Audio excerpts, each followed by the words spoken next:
পেটের রোগের কারণে পেটের অবস্থা জানার জন্য মুখ দিয়ে নল প্রবেশ করালে রোজা কি ভেঙে যাবে? কানে তরল ঔষধ ব্যবহার করার কারণে গলায় তার স্বাদ অনুভূত হলে রোজা ভেঙে যাবে কিনা? রোজা অবস্থায় নাকে তৈল ব্যবহার করলে সেই রোজার হুকুম কি?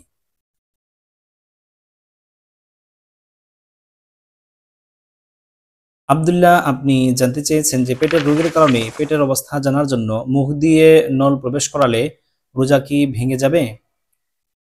নলে যদি তৈল, পানি বা ঔষধ মিশ্রণ থাকে তাহলে রোজা ভেঙে যাবে, আর না থাকে তাহলে রোজা ভাঙবে না।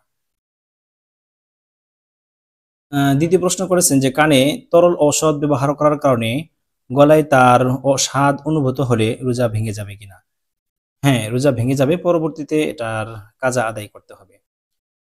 আহ, আব্দুল কুদ্দুস, আপনি জানতে চেয়েছেন যে রোজা অবস্থায় নাকে তৈল ব্যবহার করলে সেই রোজার হুকুম কি? নাকে তৈল ব্যবহার করলে, তৈল যদি পেটে বা মস্তিষ্কে পৌঁছে যায় তাহলে রোজা ভেঙে যাবে, আর যদি না পৌঁছে তাহলে রোজা ভাঙবে না।